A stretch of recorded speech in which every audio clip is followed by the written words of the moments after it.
Então não adianta nada o cara comprar de mim, né, entender e depois a agência não executar certo, não vai funcionar minha plataforma, não vira um ciclo vicioso. As Big Techs chegaram, né, era uma coisa muito desconhecida para todo mundo.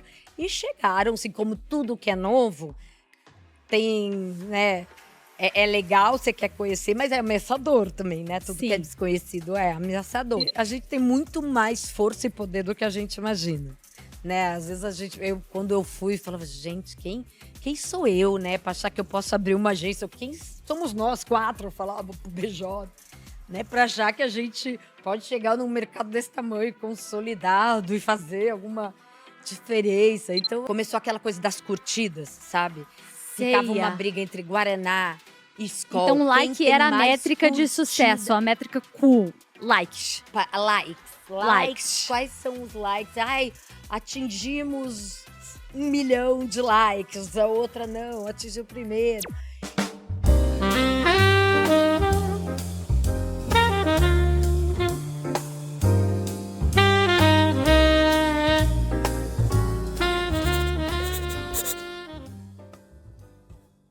A publicidade brasileira é uma potência, né? Em 2025, só para vocês terem uma ideia, o investimento publicitário via agências movimentou cerca de 29 bilhões de reais no Brasil. Um setor que cresce porque traduz comportamento, acelera negócios e transforma marcas em conversas. E poucas agências fizeram isso tão bem quanto a Talent. Uma agência que nasceu criando campanhas, mas ficou conhecida por criar cultura. Frases, personagens e ideias que entraram no vocabulário do país. E hoje a gente vai falar com a CEO dessa empresa. Lica, seja muito bem-vinda ao Slogan. Obrigada pelo convite. Muito prazer estar aqui. Prazer é meu. Bom, Lica, nesse primeiro bloco a gente sempre começa o podcast voltando no tempo para quando você decidiu o que você ia fazer da sua carreira. Como é que foi a decisão de entrar no mercado publicitário? Nossa, ela foi tão aleatória. É? Mas muito aleatória. Vou te dizer que na verdade, eu sou do interior de São Paulo. Eu sou de uma cidade chamada Mojimirim, a uns 200 quilômetros aqui de São Paulo, perto de Campinas, ali. E eu sempre estudei lá, né, a vida inteira. E vim para São Paulo para fazer faculdade. Mas quando eu fui decidir fazer faculdade, até o segundo ano colegial, né, do ensino médio, eu queria fazer medicina. E sempre, desde Alguém pequena. nessa família fazia medicina? Ninguém, não tenho médico, mas eu negócio. sempre... Eu gosto muito de criança, eu queria fazer pediatria e tal. E aí, no segundo ano, eu tinha um pai de uma amiga que era médico. Eu fui ver uma cirurgia. E aí, ele era neurocirurgião. E aí, era um aneurisma, o paciente morreu. Eu fiquei traumatizada. Eu falei, não tenho a menor estrutura emocional para esse negócio. Imagina, ainda quero trabalhar com criança. Primeiro paciente que não der certo, eu vou abandonar. E vou estudar um monte, não vai dar. Aí eu falei, não é isso que eu quero. Mas eu sempre gostei muito de escrever também. E de história, e pesquisar. E aí eu decidi prestar jornalismo. E aí, tinha uma amiga uma das melhores amigas ali do cursinho, nem cursinho, do terceiro. E ela falou, Lica, você já pensou em fazer publicidade? Tem uma faculdade super legal em São Paulo. Aí você presta, né, jornalismo, você quer, mas vamos comigo, vamos prestar. Coisa de cidade do interior, né? Uhum. E aí eu vim com ela prestar SPM. Aí prestei. Aí eu fui me informar um pouco mais, aí passei, vi fazer inscrição e tudo. Aí eu falei, quer saber? Eu vou testar esse negócio. Não sei direito o que é, mas eu vou testar. Eu tô meio indecisa também e tal. E aí eu comecei a fazer SPM, fui curtindo. Fui achando que eu queria mais marketing, né, mais lado do cliente. Eu tenho, apesar de eu gostar muito, né, de escrever, eu tenho um lado matemático forte, assim. Eu brinco que a minha família, meu pai é engenheiro civil, minha mãe é professora de matemática, um irmão é físico, outro engenheiro, outro... Então, assim, na minha casa só se falava de números. Teorias. Então, eu gosto muito. E aí, até que um dia, no terceiro ano a gente começou a ter aula de mídia, logo no começo já o professor veio e falou, eu trabalho na Salles, na época, eu dou aula de mídia, mas sou mídia na sala, eu tenho uma vaga de estagiário, quem quiser. E aí eu falei, putz, já tinha tido muito poucas aulas, mas eu falei, é uma coisa mais exata ali, vou fazer um teste. E aí comecei na pesquisa de mídia na Salles. E Foi como é isso. que era a pesquisa de mídia antigamente? Antigamente, nossa, era muito arcaico. Imagino que era bem diferente. E eu comecei a trabalhar final de 95 na Salles. Olha aí, vocês fazem a conta, faz 30 anos que eu trabalho. E era no terceiro ano da faculdade. E aí, pesquisa de mídia, né, assim como é hoje, era a base das audiências, dados. Só que era tudo muito braçal ainda, né? Era um momento eu lembro, assim, toda a parte de auditoria de dados de jornal, de revista, né, que tinham o IVC para ver a circulação da revista, era tudo, você recebia mensalmente um negócio desse tamanho, assim, tudo impresso para você olhar ali. A transmissão digital, né? Ela estava começando, por exemplo, a transmitir as compras de mídia da Globo. Era tudo pelaquela internet de escada, você ficava 3 horas para passar um negócio. Mas foi muito interessante. Acho que todo mídia que começa na pesquisa de mídia tem uma base muito boa, né? Do entendimento de onde vem, né? De como entender melhor os dados, entender a origem das coisas. Eu acho que eu tive sorte. Muito bacana. E depois você passou por algumas outras agências nesses últimos anos, principalmente no começo da sua carreira, né? Você Sim. sempre foi mídia? Qual foram essas agências? Como essa trajetória foi desdobrando? Eu sempre fui mídia até né, enveredar para outros lados. Mas, assim, o meu começo de carreira né, fiquei os 4 anos e meio primeiro da minha carreira na Salles. Depois eu fui para a Macan. A Salles, na época, era a segunda maior agência do Brasil, tinha clientes muito grandes. E a Macan era a primeira, né? E a Macan com um diferencial. A Salles tinha os maiores clientes nacionais. Tá. E a Macan tinha os maiores clientes globais, né? Já era uma agência internacional. Então, aí depois de um tempo ali, eu achei legal, né? Recebi uma proposta, achei legal para entender. Era, né, a Unilever, que era um cliente, sempre foi uma escola de mídia, trazia todos, né, os best practices de tudo do lado de fora. Então, eu fui para a Macan. Aí, lá eu fiquei 1 ano, foi aquele momento meio da bolha do digital, primeira, ali dos anos 2000, né? Da primeira bolha. E aí eu fui para, na época, Giovanni, que era uma agência carioca, independente, e que estava vindo para São Paulo. E aí eu já saí da segunda, né, da primeira maior agência, para ir para uma agência que estava começando em São Paulo, ela era maior no Rio. E aí foi muito legal também, porque eu fiquei 10 anos na Giovanni. E por lá foram várias Giovannis. Ela era Giovanni, aí ela foi comprada pela FCB, aí ela foi Giovanni FCB por um bom tempo depois. Viveu O Giovanni nela. saiu, ela virou só Muito FCB. Então, bacana. foram várias agências em uma só. Foi um lugar, acho que onde eu me consolidei, né? Minha carreira se consolidou. Passei por vários clientes importantes, né? Trabalhei com cerveja, com mercado automobilístico, com farmacêutico. Acho que eu tive ali beleza, né? Um range muito grande. E foi lá que eu assumi, né? Cheguei ao cargo de VP de mídia e assumi a área nacional de mídia, que na época tinha Rio e Brasília também. E a partir dali eu comecei a enveredar também para o planejamento, né? Eu sempre fui uma mídia muito metida em planejamento. Eu sempre achei que eram coisas muito complementares, né? Não tinha como você fazer um Sim, planejamento de mídia e um planejamento estratégico. Aquilo era uma sempre coisa tem que junta. ser uma coisa só.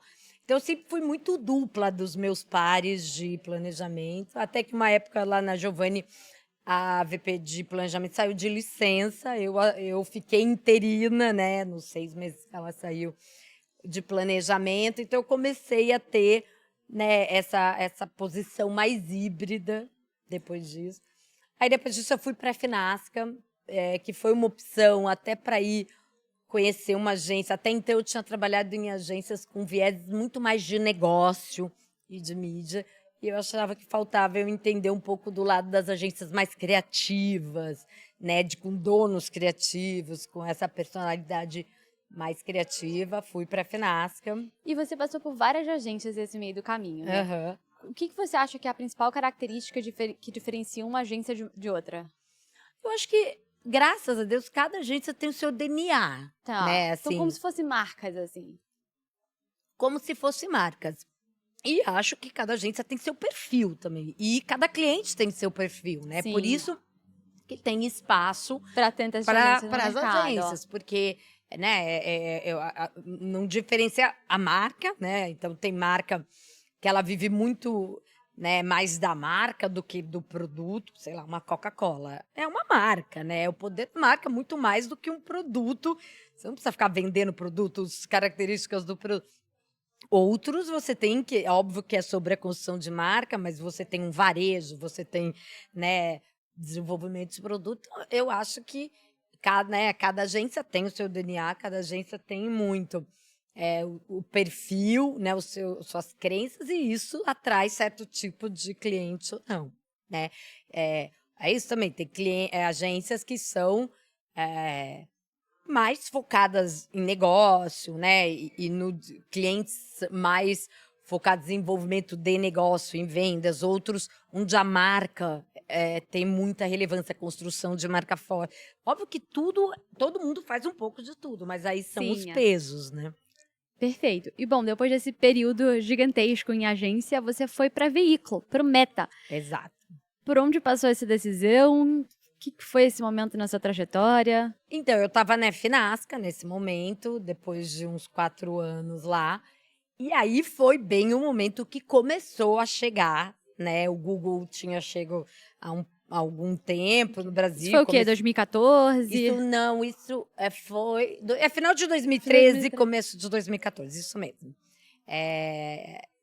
E aí, eu fechei com o Facebook, foi final de 2013, comecei em janeiro de 2014. E aí, lá, a gente... tava muito esse começo, aquele momento, eu atendi Ambev na época, né, o Ricardo. E aí aquilo começou aquela coisa das curtidas, sabe? Ficava uma briga entre Guaraná e Skol. Então, like era a métrica de sucesso, a métrica cool. Likes. Likes. Quais são os likes? Ai, atingimos 1 milhão de likes, a outra não, atingiu primeiro. E aí, eu atendi a Ambev, que sempre foi uma marca muito pioneira. Na época eu atendi Skol. E era uma marca que, né, estava puxando isso, mas outras também vindo. E eu olhando e vendo nos clientes, né, essa necessidade e essa cobrança, inclusive das agências, de um maior entendimento e tal. E aí a Meta, na época Facebook, eu nem chamava Meta ainda, começou a se estruturar no Brasil, né? Aí ela, como fez o Google, como fez todos os Big Techs que chegaram aqui, eles se estruturam primeiro atendendo os maiores clientes direto, né? É a primeira fase. Então, eles pegam lá top 10 clientes, botam alguém para começar a desenvolver. Tá. E aí, logo, o segundo passo né, foram entender para desenvolver as agências e poder escalar. Tá, né? então a sua área dentro do Facebook era... A relação com as agências, desenvolvimento das Você agências. já entrou para isso, ó. Já entrei para isso. Tá, perfeito. E como é que foi ser uma das primeiras pessoas no Brasil, diria, a estruturar uma área com esse relacionamento com a agência, né? Então, você sabe que na época o Google já estava... Uma das primeiras. Então uma das primeiras, foi a segunda. Falei uma das primeiras. Mas foi desafiador, é isso, porque as Big Techs chegaram, né? Era uma coisa muito desconhecida para todo mundo. E chegaram, assim, como tudo que é novo, tem, né? É legal, você quer conhecer, mas é ameaçador também, né? Tudo que é desconhecido é ameaçador. Então, as agências tinham muito essa... Como é que as agências viam o As Facebook? agências vinham com empolgação, honestamente, né? Porque sim, também, depois de muitos anos de um mercado muito fechado, dominado por, né, poucos players, né, com poucos meios, televisão, jornal, rádio, né, e outdoor, naquela época não era nem outdoor. E aí você começa a ver chegada de novos players, né? Entendimento melhor da audiência. Então, para as agências, tinha essa animação, essa inquietação. Mas eles classificavam como mídia, classificavam como dados, tipo, tinha uma classificação assim? Eu acho que era um pouco de De tudo. tudo, né? Era mídia, era plataforma, era veículo, era tudo. Meio, né? Porque criou-se redes Sim. sociais, era um novo meio. Então, eu acho que era um pouco de Não. tudo, é isso. Porque era, por isso que era meio desconhecido. Tudo muito novo. Tudo muito novo. E por que a necessidade de criar uma área para agências? Como é que o processo de compra de uma agência se diferencia de um processo de uma marca, por exemplo? É porque, assim, na verdade, as big techs, né, diferente daquela época que tinham os veículos, como eram os grandes veículos, eles focavam nas agências, porque também era um jeito deles escalarem, né? Ele vai numa agência que tem 10 clientes, ele tem um atendimento para 10 clientes, né? Só que o modelo, quando chegam as big techs com dados, com coisas que, né, são necessárias, essa proximidade maior com o cliente, para que o cliente veja o valor. Então, existia muita necessidade deles também explicarem para uma Procter, para uma Ambev, para uma... você precisa, né, entender esse dado, você vai manejar isso, porque isso pode ser importante para depois sua área de vendas, não é só marketing, né?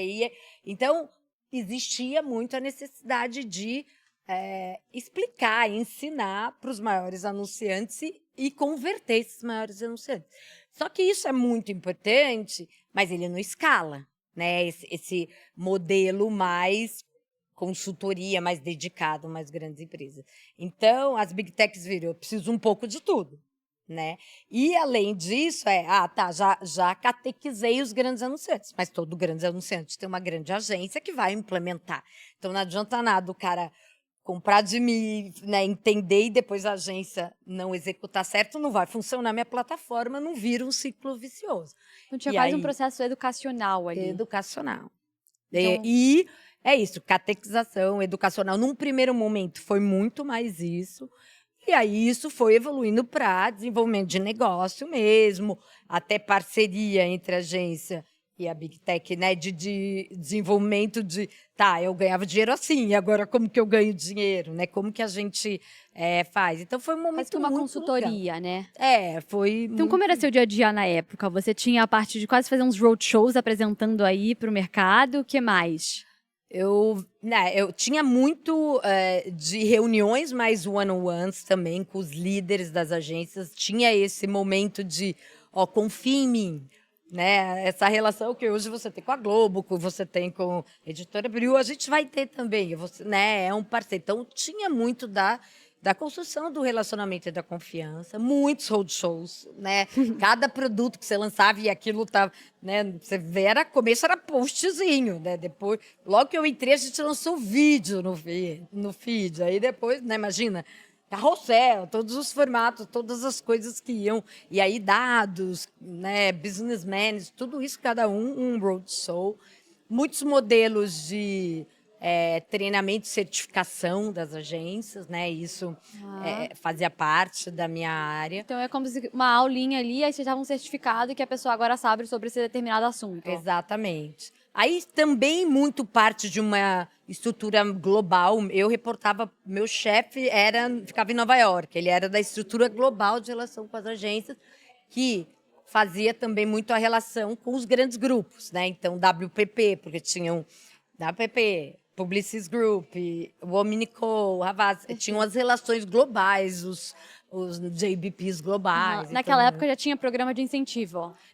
Na verdade, no Brasil, isso é uma coisa muito particular de cada país, né? Então, naquele momento, a gente estava desenvolvendo um modelo completamente diferente do que já existia no Brasil para o modelo do Perfeito. O Brasil. que era um modelo básico de programa de incentivo naquela época?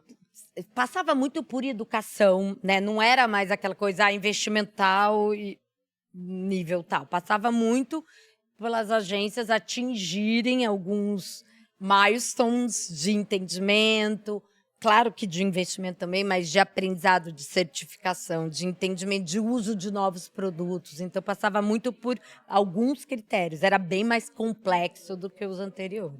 Perfeito. Bom, a gente falou um pouquinho sobre o papel do veículo, digamos assim, né, do Facebook, nessa evolução, nessa transformação digital aí do mercado. Mas como que você enxerga que as agências influenciaram essa transformação digital aqui no Brasil? Acho que as agências tiveram, acho que o Brasil teve uma influência no desenvolvimento digital muito interessante, inclusive quando eu ainda trabalhava na Meta, que é pelo fato da criação estar junto com a mídia.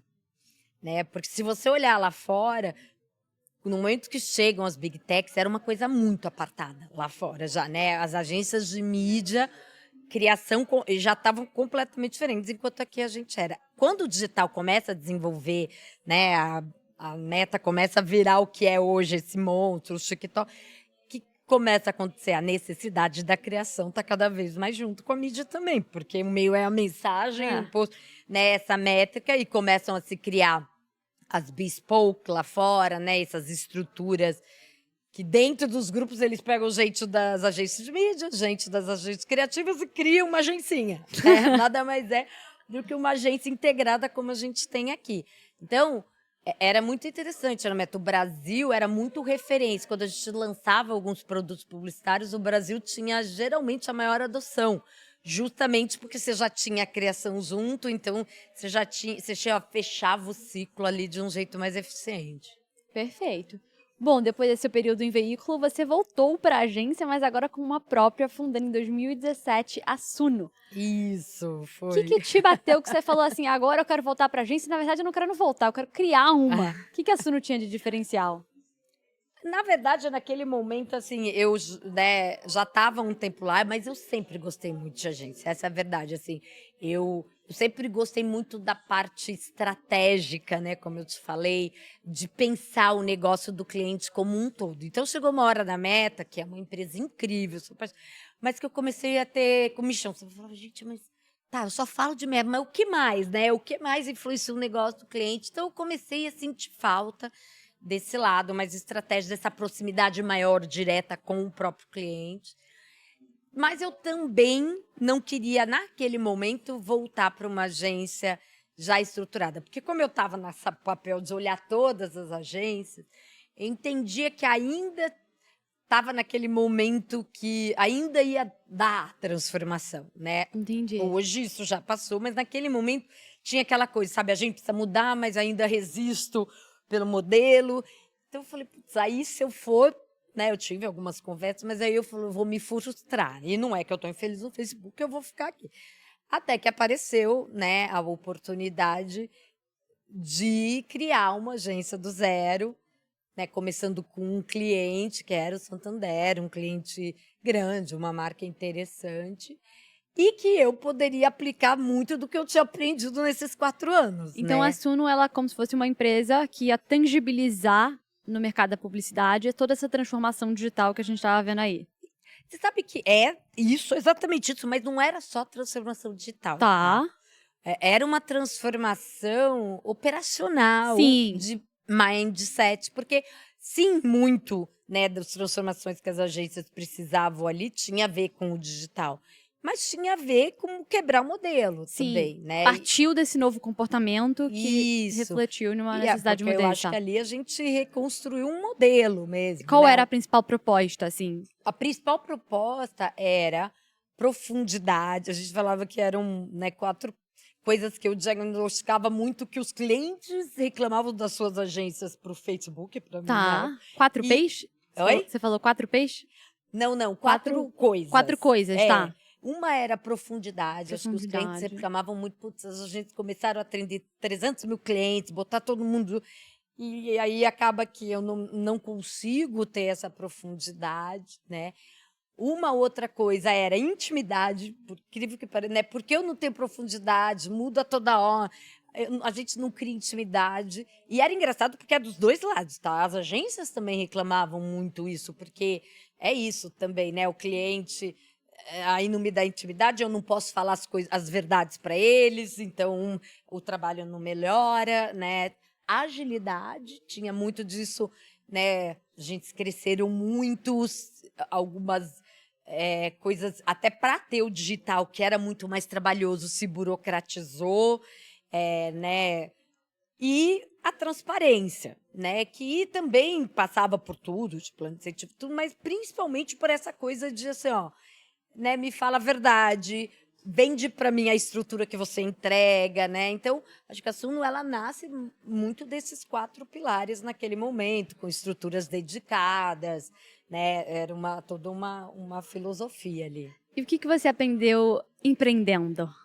Uns skills ou uma coisa que você leva com você, assim, todos os dias? Eu aprendi que a gente tem muito mais força e poder do que a gente imagina, né? Às vezes quando eu fui, falava, gente, quem sou eu, né, para achar que eu posso abrir uma agência? Quem somos nós 4? Eu falava pro BJ, né, para achar que a gente pode chegar num mercado desse tamanho, consolidado e fazer alguma diferença. Então, eu acho que eu aprendi que é isso mesmo, né? Não é besteira quando você fala, você tem uma coisa que você acredita de verdade, né? Vai lá e tenta, porque, né, tem espaço. Se não deu certo, tenta de novo, que uma hora vai dar. Perfeito. Bom, e aí você saiu da Suno depois de alguns anos, em 2022, você chega na Talent, que é uma empresa que, na verdade, começou em 1980, 2015 foi comprada pela Publicis e hoje em dia atua como Talent. Conta um pouquinho de o que era o momento de marca quando você chegou na Talent, por que você topou esse desafio de largar uma empresa que você tinha criado para pegar na mão, no coração e tocar esse novo desafio. Foi uma coisa bem diferente, né? E aí, assim, acho que quando eu recebi a proposta da Talent, a Talent, né, é do Grupo Publicis, mas é uma agência de origem nacional, né? Como você falou, ela foi fundada em 1980, ela tem, né, ela sempre teve um DNA muito forte que vem do Júlio Ribeiro, seu fundador, uma pessoa de estratégia, muito focada no negócio, e que ali em 2022 estava passando por uma transformação grande, né? A Talent sempre foi uma agência muito forte na relação cliente, clientes muito de muito tempo, né? Uma grande confiança, mas que ali tinha demorado um pouco para fazer a transição, né, para o digital e isso precisava ser acelerado, né? Então essa foi um dos desafios, eu acho que brilhava meus olhos. Outra coisa era a capacidade de dados do Grupo Publicis, para uma pessoa que tem o background Sonho! de mídia como eu, né? Assim, você olhar para esse potencial de investimento global, né? Essa parte é a parte legal do global. Nem tudo são flores, né? E a gente tem, mas é essa parte do, né, do poder de fogo, de investimento em ferramenta e dados que eu ia poder usar para fazer essa transformação na Talent. E acho que sim, assumi um cargo de CEO, né? Acho que como uma mulher, ali naquele momento só existia uma mulher, que era a Márcia Esteves, CEO de agência, que logo depois, ali, graças a Deus, a gente puxou uma fila e logo depois vieram várias, mas eu acho que existia também essa vontade de, né, assumir um cargo desse de liderança e gestão. Muito bacana. E se você tivesse que descrever em uma linha, assim, qual é o principal diferencial da Talent? O que ela tem que nenhuma outra agência tem? O que seria para você? Ela tem esse pulso do cliente. Eu acho que pouquíssimas agências têm isso. Ela é a agência que consegue transformar a cultura, né? E a cultura mainstream, né? Essa coisa tendência em negócio, né? A Talent tem a liderança participa muito do negócio, a gente é super reconhecido disso, inclusive na Scope a gente sempre sai como a primeira agência que a alta liderança se envolve, porque a gente está muito no negócio. Então, eu acho que esse é o principal diferencial. Muito bacana. Eu acho que você pegou um pouco do lado de publicidade, mas também teve um pezinho em marketing, né, nessa época de Facebook. Qual que você enxerga que é a principal diferença entre marketing e publicidade? Se é que alguma. Na verdade, para mim, publicidade, eu resgato os 4 P's do Kotler, né? Para mim, publicidade é um pedaço do marketing, né? Junto com produto, com promoção, com preço e outras variáveis hoje, porque tem dados e gestão. Mas para mim, a publicidade ela é um pedaço do marketing que permeia todas as outras, né? Para os produtos mais, o marketing é mais amplo. Para mim, e por isso que eu acho que até o publicitário, a publicidade precisa entender muito do marketing, porque ela tem que estar a serviço do marketing, a serviço do negócio, O marketing ele tem que estar a serviço do negócio.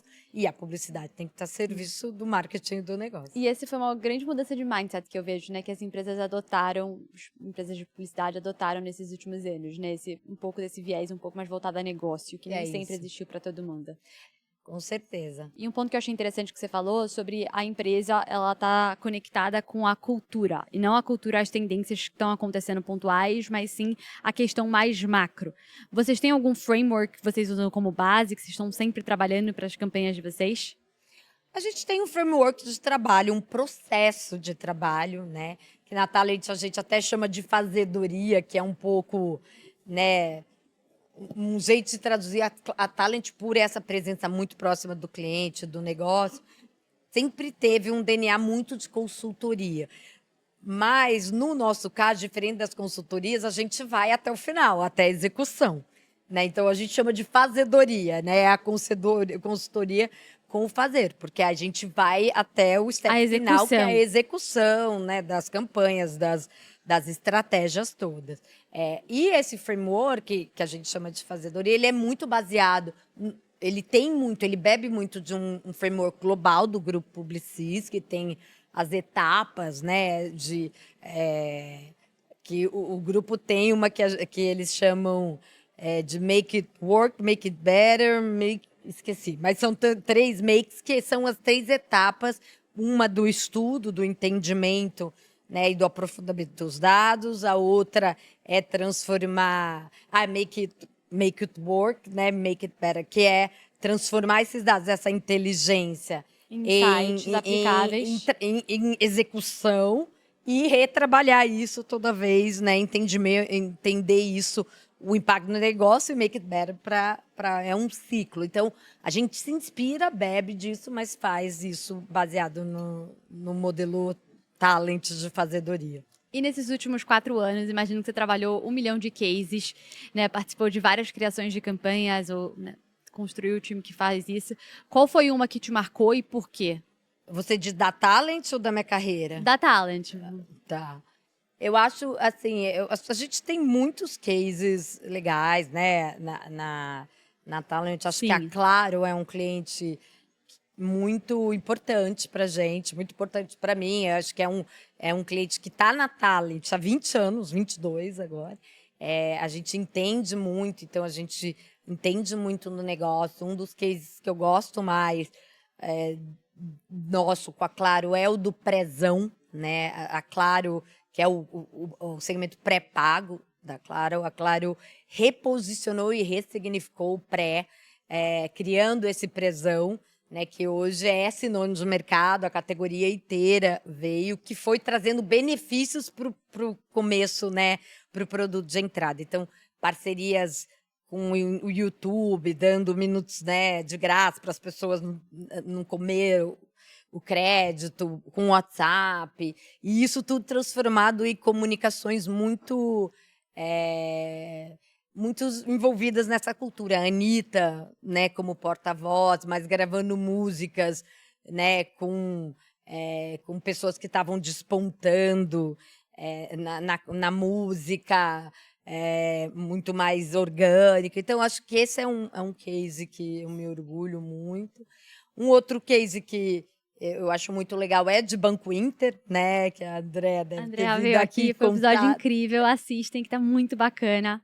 Então, acho que a Andréa já contou, mas eu só vou resumir, né? Acho que o Banco Inter, quando chegou para a gente, era um banco que precisava construir mais marca, elevar a consideração, o awareness, né? Já que tinha sido, assim como todas as fintechs e todas as big techs, uma empresa que tinha ficado por muito tempo no final do funil, na conversão. E acho que a gente conseguiu construir, né, o posicionamento do Tem Inter para isso, com uma comunicação, né, com um investimento muito menor do que a maioria do mercado financeiro, os bancos têm um investimento muito grande, a gente conseguir resultados de conhecimento de marca, de awareness e conversão muito grande. Perfeito. E falando de mídia, né, eu imagino que seus principais clientes devem investir out of home, TV, quando a gente está falando de mídia offline, mídia online, Meta e Google, correto? Não. O overall. Overall, acho que sim. No macro, uma generalizada, sim. mas você me fala. Não, no macro, sim, mas tem muitos outros players, né? Acho que TikTok tem ganho tem muita relevância. Os Connect TV, os retail medias, vou te dizer que esse ano, assim, né? Então, Netflix, Prime, HBO, todos os Connect Medias, retail media. Então, Magalu, Mercado Livre, Amazon, são players que estão crescendo muito aceleradamente, né, no ano passado e esse ano. Perfeito. A minha próxima pergunta ia ser, se a gente tirasse esses canais, qual é o canal que pouca gente está olhando, mas que você aposta grande que ele vai vir com força no futuro, quando a gente está falando de mídia? Eu acho que retail media. Retail media. Retail media, eu respondi antes, sou meio ansiosa, vou falar. Mas esse já tá ou não? Você ainda sente que a gente Não, tá eu ainda sinto. começando a entrar? Não, estão tentando entrar. Acho que ainda tem muito anunciante que nem testou ainda, que ainda tem. Ah, não, mas eu não sou o varejo. Eu não, não, mas você não é esse player só como varejo, né?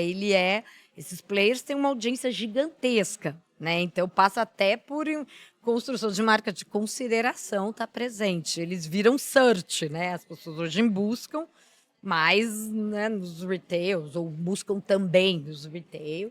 E, obviamente, o outro que vai se entender é os chat GPT da vida, Gemini, porque a gente sabe que logo mais o chat GPT está lançando o modelo deles de comercialização. Então, para mim, esse é o que ninguém está olhando ainda, ou está olhando, mas não está entendendo ainda, né? Perfeito. E qual marca para você está fazendo uma boa integração com a marca do grupo entre o offline e o online? Conectando todo o ecossistema de uma forma mais fluida e menos tratando como canais isolados. Eu acho que, geralmente, as categorias mais fortes em first party data, elas são as que estão na frente disso. Sim. Então, obviamente, as marcas, por exemplo, de CPG, elas acabam tendo mais dificuldade. Então, eu vou falar dentro dos meus clientes, Lactalis, Ferreiro, até falando do grupo, né, Nivea, mesmo quem são produtos que você não tem o first party data, vende na farmácia, né? A venda direta ela é muito pequena, você não tem a data ali do seu consumidor. Os segmentos onde isso já acontece, como segmento financeiro, que você tem, né? O cliente é teu, você tem o dado, você consegue, a Claro, ela está no meio do caminho, né? Ela ainda tem muita loja, mas ela tem um volume de first party data muito grande, né? Na verdade, ela não está no meio do caminho, ela está no mercado financeiro porque ela tem os dados do cliente de todo mundo e ela ainda tem modelo de consumo. Então, estes clientes, eles estão mais desenvolvidos, porque eles conseguem enxergar a jornada inteira, né? E aí eles conseguem fazer uma coisa muito mais integrada. Perfeito. Você comentou sobre alguns dos clientes que você atende. Inter, Nivea. Não, Nivea é do grupo Publicis, mas não é da Talent. Não é da da Talent, é Claro, Banco Inter, a Kenvue, que a gente tem de marcas como Neutrogena, Listerine, Johnson's Baby, Sempre Livre, Band-Aid, várias outras. Aí a gente tem Lactalis, que são marcas como Batavo, Presidente, laticínios, né? Presidente, Parmalat, Itambé. Aí a gente, marcas da Nestlé, como Ninho Soleil, né? Molico. E aí a gente tem Motiva, que é a antiga CCR, né? Que é a marca de infraestrutura. É muito legal que é diferente, né? É uma marca mais de serviço ao cidadão. Então, metrô, trem, Meta. A gente faz toda a parte de mídia da... A mídia... exato, do Instagram, do WhatsApp e do Facebook. Acho que é isso. Muito e cliente Ferreiro bacana Rocher de diversas também. categorias. E Ferreiro Rocher, todas as marcas. Kinder, Tic Tac. Agora Bold chega. Nutella. Delícia. Não deve ser fácil, tá? Fazer publicidade pra Nutella. E uma pergunta, enquanto a gente grava esse podcast, Cannes está acontecendo lá, né? Verdade. Qual é o papel de Cannes no mercado publicitário hoje em dia pra você? É a valorização da criatividade, né? Eu acho que Cannes sempre teve esse papel de elevar a criatividade, de elevar a barra, né? Eu acho que né? É importante haver competições saudáveis, né? Acho que em alguns momentos a gente se desvirtuou e a competição nem ficou tão saudável assim, mas eu acho que é importante, né, você ter esse balizador, onde, né, aumenta a barra para todo mundo, é uma visão global. Então, agora, e neste momento, eu acho que isso aumenta de valor, né? Neste momento, AI, né, tudo se tornando um pouco mais Uma validação, né? Um pasteurizado, tudo muito certificado. igual. Eu acho que a criatividade vai ganhar um valor cada vez maior. E o papel que Cannes exerce nisso é grande. O Ricardinho chamou da medalha olímpica do mundo da publicidade. É isso mesmo. Ou da taça da Copa do Mundo também, né? Já que a pode gente ser tá também nesse clima, né? está no clima. E bom, 2 movimentos que eu tô vendo bastante Cannes apostar esse ano. Um é criador de conteúdo, né? Eles chamaram mais de 200 meio que pra ser a mídia deles e não só transmitir em outras pontas. E o outro é inteligência artificial, que esse ano eles trouxeram novos awards para poder reconhecer as pessoas que cada vez mais conseguem entregar o humano e a criatividade e produzir algo que nenhum dos dois conseguiria produzir separadamente. Como a Tela enxerga esses 2 pontos que hoje em dia é essencial para o mercado da publicidade, creator economy e inteligência artificial? Eu acho que, na verdade, parecem bem opostos, mas no fundo, um vai ajudar muito o Com outro, certeza. né? Eu acho que um dos desafios do Creator Economy é produção de conteúdo, né? Para os próprios influenciadores e creators. Essa máquina, para você ser relevante como creator, você precisa ter, né, essa produção, essa agilidade de produção, volume de produção. E hoje ainda, para muitos que não têm grana, tudo é muito penoso. Acho que o AI vai ajudar muito. E outra coisa que o AI vai ajudar no Creators Economy é dados também. Né? Porque eu acho que um desafio que a gente ainda tem, converso bastante com a BR Media, que é do grupo, é mensurar tudo que é feito no Creators Economy, né? Uma coisa é a parte de mídia dos influenciadores, outra coisa é você entender essa influência dos creators lá no final do funil e na conversão. E eu acho que AI, com a capacidade de gestão de dados que traz, vai ajudar muito, né? Então, eu acho que são coisas complementares que vão desenvolver muito. Acho que Creators Economy tem um papel gigantesco hoje para a construção das marcas e para conversão de negócio. A gente vê um monte de marca, né, que nasceu e se criou e se desenvolveu no Creators Economy e hoje são potências. Acho que alguns segmentos mais, como o segmento de beleza, por exemplo, né, que hoje ele acontece dentro dos influenciadores, dos embaixadores, dos creators, e outros menos, mas todos muito relevantes, né, nesse segmento. Então, o que eu acho é que essas 2 frentes vão uma potencializar a outra, com certeza. Muito bacana. E como você hoje em dia está usando inteligência artificial no seu dia a dia? Eu uso bastante, eu uso para aumentar minha produtividade. Hoje, né, então eu tento usar muito no dia a dia, gestão de e-mail, gestão de demanda, sabe? Resposta de e-mail, agrupamento, né, de prioridades ali naquela lista gigante de e-mails que eu ainda não vi o que é mais urgente. Faz aí um resumo para mim, né, Copilot, dos principais assuntos dos e-mails de hoje, o que é mais urgente, o que eu tenho que responder. Então, eu uso muito nessa gestão de e-mails, assim, e de time. Eu uso muito para me preparar para grandes entrevistas, reuniões, apresentações, né? Criar roteiros ali, criar um speech e aprimorar um speech, né, junto. Uso para apresentações também.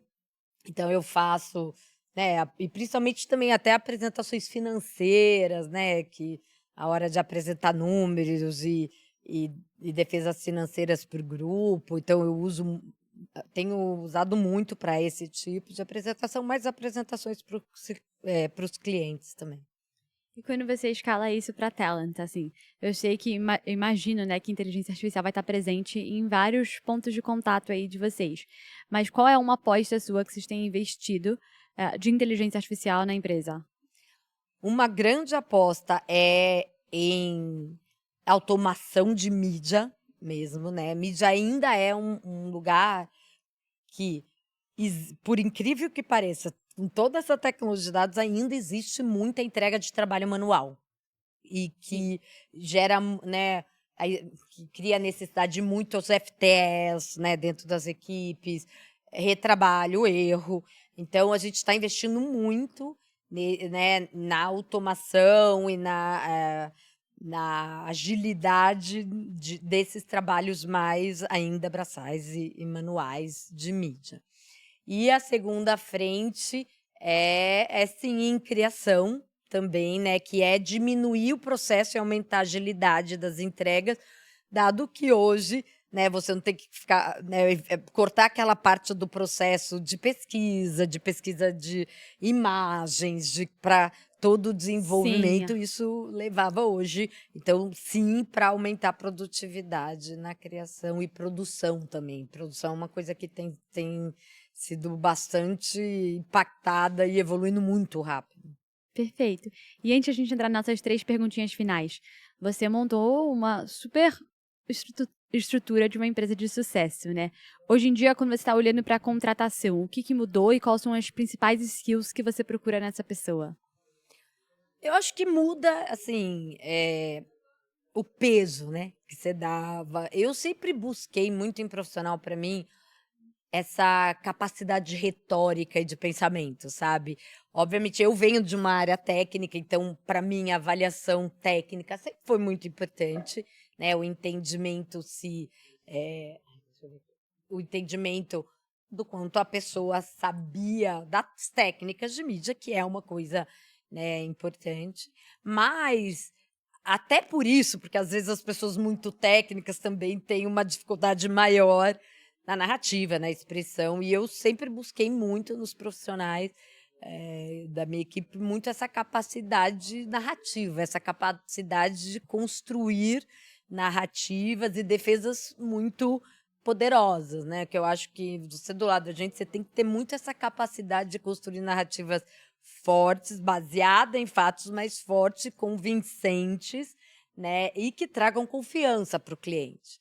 Isso sempre foi uma coisa que eu avaliei. Hoje eu acho que isso se torna mais importante ainda, até, né, porque a técnica hoje ela é muito mais facilmente feita pelo AI. Agora, se você tem essa capacidade, não só humana, de se conectar e convencer o cliente, que vai continuar sendo muito necessária, mas de, né, fazer os prompts, questionar e evoluir com o AI, com os agentes, criando agentes, eu acho que essa vai ser o diferencial. Perfeito. Bom, essas 3 últimas perguntas a gente faz para todos os convidados que vêm por aqui, tá. A primeira delas é o seguinte: a gente passa grande parte da nossa carreira aprendendo, né, e vamos todos os dias aí continuar tendo novas coisas aí para aprender. Mas o que que você acredita que todo líder deveria desaprender hoje em dia? Eu acho que todo líder deveria desaprender hierarquia. Hierarquia, porque, não existe, né, eu acho que há muito tempo isso já vem, eh, caindo por terra ou diminuindo, apesar de muitas empresas ainda serem muito hierárquicas, mas eu acho que isso vai acabar, né, assim, obviamente cada vez mais, obviamente existe uma organização hierárquica como sociedade, né, Estado, mas acho que um líder precisa entender que os melhores trabalhos, as melhores ideias, o maior dinheiro vai vir de muito provavelmente uma pessoa que pode ter acabado de entrar na empresa e num nível hierárquico muito menor. A segunda pergunta é: qual é o seu slogan pessoal? No outro episódio a gente sempre começa com um slogan de alguma marca, eu e Cadinho, então nesse que o foco é na pessoa, a gente pergunta qual é o seu slogan pessoal. Gente, isso é difícil, viu? Até ela tinha comentado comigo, você perguntar, eu não sei, eu vou te falar uma coisa que é muito mais, assim, da Lica pessoal, Mas eu é acho que é isso. assim, ó: "Lica, aqui nasceu do lado da cachoeira". Isso é como o mercado inteiro me conhece, porque eu falo alto pra caramba. Então, eu tinha um chefe lá no começo da minha carreira que falava: "Ô Lica, você nasceu do lado da cachoeira? Por que que você berra tanto? Por que que você fala tão alto?" E aí isso foi passando de um para outro, porque todo lugar que eu trabalho, todo mundo fala: "Lica, né, você fala alto pra caramba". Então eu acho que isso é uma característica minha, da minha personalidade, Eu brinco que é mesmo, acho que isso muitas vezes me atrapalhou, é que o povo reclama, mas muitas vezes me ajudou também, né, a ter coragem de entonar a voz e colocar minhas posições, mas eu não nasci do lado da cachoeira, mas no interior eu falo que eu nasci num palanque, meu pai era político, foi prefeito da cidadezinha onde eu morava, então eu vivia no palanque, então eu acho que eu berro por causa disso. Perfeito, adorei. E a última pergunta, o último convidado sempre deixa pro próximo e você vai deixar uma pro seguinte, tá? Então eu vou ler pra você qual pergunta deixaram pra Tá você. bom. Você está usando inteligência artificial? Isso a gente comentou um pouco. E aí a pergunta continua. E a forma que está utilizando de fato está transformando o negócio ou é apenas uma tendência? Sim, já vem transformando de fato, não acho que é só uma tendência. Acho que tá um pouco histérico, acho. Como tudo, né, que já foi, assim, acho, né, eu brinquei lá que eu comecei na primeira bolha do digital, que foi quando lançou, lembra, o Wig, o Té, aquilo, meu, era uma histeria também. Eu lembro que eu brincava que você não podia ir almoçar, que algum dessas empresas do IG te fazia uma proposta de trabalho. Porque era assim, eles davam, era uma histeria. Acho que quando começou o Google, né, foi uma histeria, né? É isso, que 1 milhão de likes. Mas para que serve esses likes? Ninguém nem sabe direito. Mas vira uma histeria. Acho que estamos nesse momento. Mas não acho que é só uma tendência. Acho que tem transformações reais e sólidas que vão se consolidar e outras coisas vão se quebrar, que são só histerias mesmo. Com certeza. Eu vejo que a pergunta vem muito do movimento que a gente está vendo no mercado, de várias demissões acontecendo, o investimento muito alto em inteligência artificial, sem ter estruturado, sem ter feito uma estratégia do que É qual isso. vai ser o impacto dele, né? É isso. Mas sim, não é uma tendência e é uma É algo transformação que a muito gente vai ver. real, mas eu acho que vai se consolidar Como foi a ainda. transformação digital, né? Exatamente. Bom, e qual pergunta você deixa para o próximo convidado? Eu queria deixar uma pergunta, menos, né, sobre todas as tendências, mas muito mais assim, ó, o que te faz feliz no trabalho?